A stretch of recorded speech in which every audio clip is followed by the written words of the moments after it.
Hello and welcome in our YouTube channel Metallurgical Facts. So this is part 7th of this video series, and in this video series we are trying to solve GATE 2021 for metallurgy part. Okay, so this is basically from mathematics part. So consider the function fx is given here. Fx is equals to x minus cos x. Okay, using Newton-Raphson method, the estimated root of fx after the first iteration. Okay, so we need to find the value of estimated root of fx. Okay, so how we can find, and here they have given the assumptions that initial guess of root is 0.5 in radians. Okay, so here this is the point is that here they have given in cos, and here they are given in radians. Okay, so in among the some students doubts is that whether we should take this 0.5 or we should change it into angle. So whenever you will take this value with the cos or sine values, so you need to change it into the degrees, like that.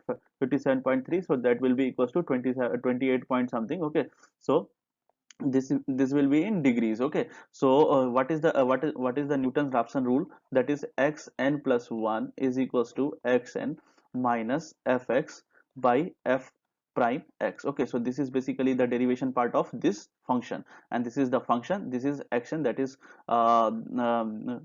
that suppose they are asking for the first iteration, so we can assume that n is equals to 0. So here you will get x1 is equals to x naught minus fx by f prime x. Okay, so here inside what we will do, we'll try to find fx value, so that will be equals to x minus cos x. So I told you this x is equals to 0.5 and this cos x will be 28.65 or something. Okay, so this fx will come as fx is equals to minus of 0.378. Okay, and what is this f dash x? F dash x is basically the derivative of this function. So f dash x will be equals to 1 plus sin x. So we can put accordingly the values and we will get 1.48. Okay, so now we have values of fx, f dash x and x naught.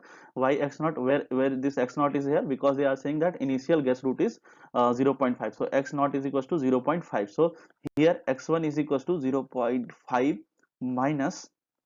Okay, so fx value is minus 0.378 divide 0 sorry 1.48. Okay, so this is minus, this is also minus, so that will be plus. So 0.5 plus 0.378 by 1.48. Okay, so it will be equals to 0.755. Okay, so the answer up to the three decimal places will be 0.755. So this is the correct answer for this question, and this is the correct way of doing this type of questions. Okay, so don't get confused with the radians and the degrees. Okay, so this is the correct answer. So the next question is also from the transport phenomena. Okay, so for a fully developed 1D flow of Newtonian fluid through a horizontal pipe of radius r. So this is radius r, and they have given these values. Okay, so axial velocity is given, that is v. So v is basically delta p by l, and r square minus r square by 4 mu. Mu is basically viscosity here. Okay, so this is the velocity value given. Delta p is pressure difference, mu is viscosity, r is radial distance from axis, and xl is the length of the tube. So we need to find the shear stress exerted by the fluid on the tube wall. Okay, so how to find the shear stresses by Newton's law, in Newton's law of viscosity. Okay, so this tau is equals to mu dv by dy. Okay, so suppose here y value is y is basically y plus r is equals to full r, that is capital R basically. Okay, so dy plus dr is equals to 0. So from here dy is equals to minus dr. Okay, so from here we can replace this dy by dr. Okay, so we will get one equation that like that, tau is equals to minus mu dv by dr. Okay, so you can differentiate this dv in respect to r, and you will find the values of this dv by dr. Okay, so here we are assuming that this r is equals to r, capital R. Okay, so this is the value given, and we will try to find dv by dr from here. So dv by dr is equals to delta p by l multiplied by 1 by 4 mu, because this is constant, and this will be equals to suppose this r will get 0, and this will be minus 2r. Okay, so from here I am doing here. Okay, so this dv by dr is equals to what will be the value of dv by dr? If suppose if we are taking r is equals to r, so minus delta p by this 2, this 4 will get cancelled, so delta p l, okay, and 2 mu into capital R. Okay, so because we are assuming that this r is equals to, this small r is equals to capital R. Okay, so in this case we are differentiating, so this dv by dr, so this tau, so now what we will do, we will put this dv by dr into this first equation, and we will get that this tau, that is shear stress exerted by the fluid on the tube wall. So tau is equals to, this is the, we are putting in equation for equation, this is equation first. Okay, so tau is equals to minus mu into minus delta p 2l mu into r. Okay, so this mu and mu will get cancelled, and from here we will get tau is equals to delta p r by 2l. Okay, so this is the correct answer, this is the shear stress exerted by the fluid on the tube wall, so delta p r by 2l is correct. Okay, so this two, this option 2 is correct here, so b part is correct. This is the correct way of doing this question. So the next question is from thermodynamics. 1 mole of an ideal gas at 10 atm and 300 Kelvin. Okay, so this P1 is given here. I will write here. Okay, undergoes reversible adiabatic and expansion to a pressure of 1 atm. So P2 is equals to 1 atm. This is also given. Okay, the work done they are asking, that is W by the gas nearest to the integer, and they are giving that R values and atm and Cp value is also given. Okay, so Cp, you know, for ideal gas, so there is a Mayer's law, that is Cp minus Cv is equals to R. So from here you can find the value of the value of Cv. Okay, so Cp value is 2.5 R minus Cv is equals to R. So from here Cv value will be equals to 1.5 R. Okay, so what will be the value of gamma? Gamma is equals to Cp by Cv. Okay, so this gamma will be equals to approximate 2.5 2.5 R Cp by Cv, this is Cv. Okay, so gamma is equals to Cp by Cv, so gamma is equals to 2.5 by R by Cv, means 1.5 by R. So from here you will get gamma value, that is equals to 1.67. Okay, so this is the gamma value, and this is all values given here.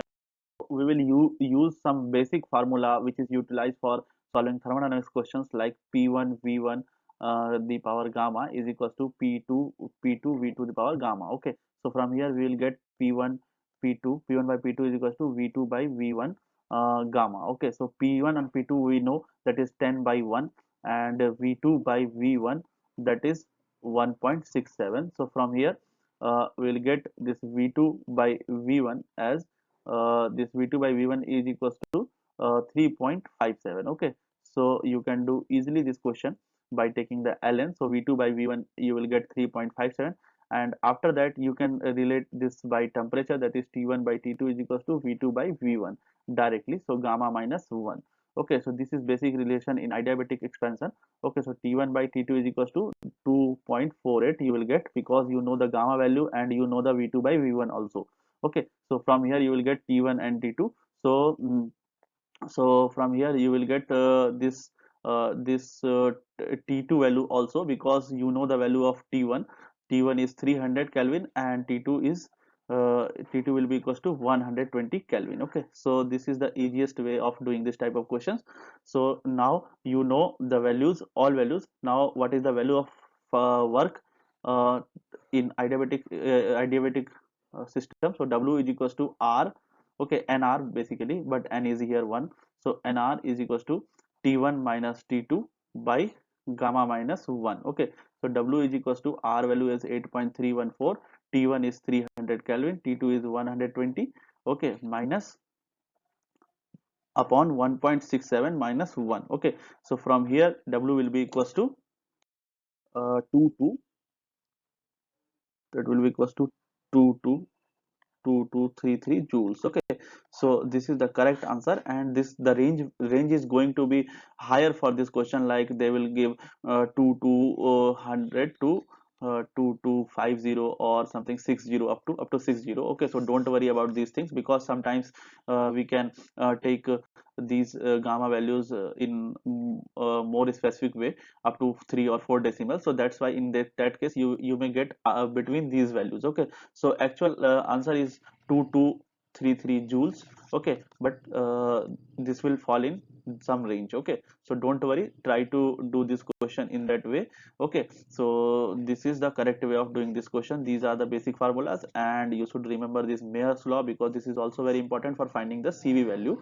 Okay, so that's why we can find the that's how you can find the gamma value also. Okay, so this is correct.